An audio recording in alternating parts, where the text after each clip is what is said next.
आज yes bank जो कि एक इंडियन प्राइवेट बैंक है वो एनपीए अर्थात नॉन परफॉर्मिंग एसेट के कारण किस प्रकार डूबा और इसका प्रभाव भारत में किस प्रकार पड़ रहा है। एनपीए के आंकड़ों की वजह से एक खतरे की घंटी का एहसास भी होता है। क्या हमारा बैंकिंग सिस्टम स्टेबल है? दोस्तों आज हम बात करेंगे यस बैंक संकट के बारे में जो कि पीएमसी बैंक के बाद का एक रिसेंट मुद्दा है। नमस्कार दोस्तों, मेरा नाम है सचिन और आप सभी का स्वागत है मेरे यूट्यूब चैनल सचिन यूनिक में। तो चलिए दोस्तों शुरू करते हैं। सबसे पहले हम बात करेंगे यस बैंक के बनने के बारे में। राणा कपूर ने हरकिरत सिंह और अशोक कपूर के साथ मिलकर के रोबो इंडिया फाइनेंस नाम की कंपनी शुरू की थी। यह एक एनबीएफसी अर्थात नॉन बैंकिंग फाइनेंशियल कंपनी है। दोस्तों 2004 में यस बैंक को एज अ बैंक ऑपरेट करने के लिए लाइसेंस प्राप्त हो गया और यस बैंक ने बैंक के रूप में काम करना शुरू कर दिया। शुरुआती समय में ही हरकिरत सिंह बैंक से कुछ समय बाद ही अलग हो गए। इसके बाद बैंक का सारा कंट्रोल राणा कपूर और अशोक कपूर के हाथ में आ गया और 2008 के मुंबई आतंकवादी हमले में अशोक कपूर की मौत हो गई, जिसके कारण सारा का सारा बैंक का कंट्रोल राणा कपूर के हाथ में आ गया और साथ ही साथ अशोक कपूर की डेथ के बाद उनका स्टेक उनकी बीवी मधु कपूर को प्राप्त हुआ। इसके बाद राणा कपूर ने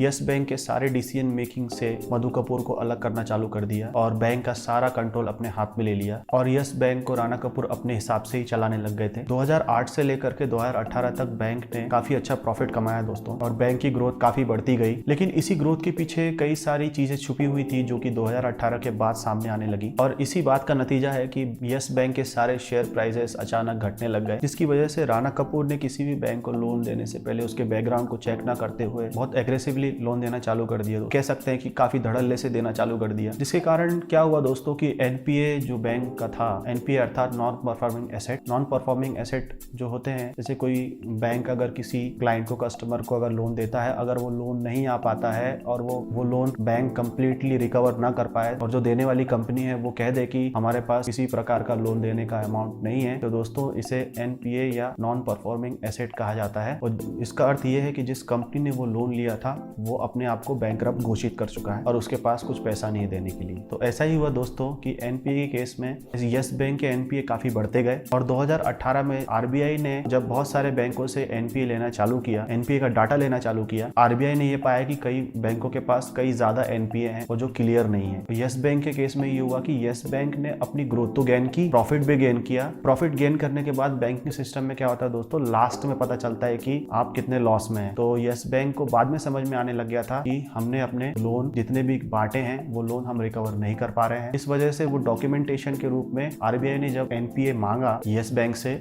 इसकी वजह से यस बैंक ने आरबीआई को सही डेटा प्रोवाइड नहीं किया दोस्तों।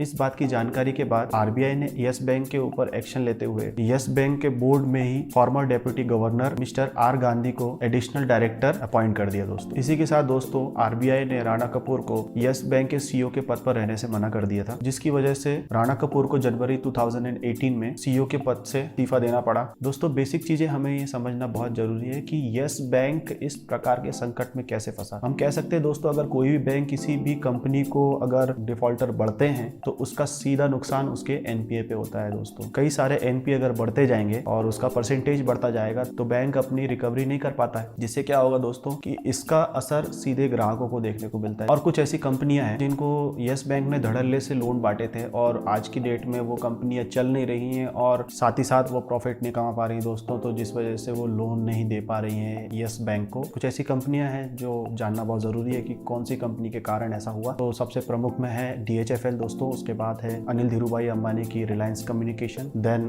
Cafe Coffee Day. ऐसी बहुत सी कंपनी है जो बैंकरप्ट हो चुकी हैं और जिनके पास पैसा नहीं है देने के लिए यस बैंक को। तो अल्टीमेटली देखा जाए तो दोस्तों कैसे यस बैंक को आगे बढ़ाया जाए, कैसे यस बैंक इस संकट से उभरे, बता दूं आपको आरबीआई ने पूरा का पूरा सिस्टम चेंज कर दिया है और पूरे के पूरे बैंक में मॉनिटोरियम लागू कर दिया है, जिसमें पुराने जो उनके बोर्ड थे उसको डिसॉल्व कर दिया गया है और नए बोर्ड बनाए गए हैं। तो अब हम देखते हैं एनपीए के आंकड़ों की तरफ दोस्तों कि किस प्रकार एनपीए में चेंजेस आए हैं। तो मैं आपको बता दूं दोस्तों कि इस फाइनेंशियल ईयर में 2020 की फाइनेंशियल ईयर में यस बैंक का ग्रॉस एनपीए परसेंटेज था 7.89% और इसके एक साल पहले की बात करें तो दोस्तों ये लगभग अप्रॉक्स 1% के आसपास था। तो आप कह सकते हैं कि काफ़ी ज़्यादा वेरिएशन देखने को मिला। और बैंक के पास जब खुद का पैसा रिकवर नहीं कर पा रहा है तो किस प्रकार वो इस संकट से बाहर आए और किस प्रकार वो फिर लोगों को हेल्प करेगा। तो इससे क्या होगा, ग्राहक भी एनकरेज नहीं होंगे, किस प्रकार उनको पैसा रखना है कि नहीं रखना वो डिसाइड नहीं कर पा रहे हैं। और रिस्ट्रिक्शन इस प्रकार RBI के द्वारा लगाए गए हैं कि आप सिर्फ 50,000 ही निकाल सकते हैं और उससे ज़्यादा की अगर आपको विड्रॉलिंग करनी है तो सिर्फ इमरजेंसी केसेस में, जैसे शादी ब्याह, मेडिकल इंश्योरेंसीज वगैरह में आप इसको निकाल सकते हैं। तो बात यही आती है दोस्तों कि पब्लिक का पैसा सिक्योर है कि नहीं। आपको ये समझना बहुत जरूरी है कि आप एक आर्थिक तंत्र का हिस्सा हैं। आप एक आर्थिक तंत्र का हिस्सा है मतलब आपका जो पैसा है वो बैंक में है, मतलब आपका पैसा उस आर्थिक तंत्र में एक साइकिल के फॉर्म में चल रहा है, मतलब आपका भी कंट्रीब्यूशन है उस अर्थतंत्र को चलाने के लिए। राणा कपूर ने अपने सारे स्टेक्स को, सारे शेयर्स को क्लोज शेयर्स के रूप में बचा के रखा और ये जानकारी उनने अपने शेयर होल्डर्स तक को नहीं दी दोस्तों। तो इससे क्या हुआ दोस्तों, सारे शेयर होल्डर्स काफी नाराज भी थे राणा कपूर से और वो चाहते थे कि पूरा का पूरा यस बैंक का जो मैनेजमेंट है वो सही तरीके से काम नहीं कर रहा है, शेयर होल्डर्स को नहीं देख रहा है। तो वो चाहते थे कि किस प्रकार इनको चेंज किया जाए या समय पे ये बदल जाए, चेंज हो जाए इनका पूरा का पूरा मैनेजमेंट। नाम स्वरूप दोस्तों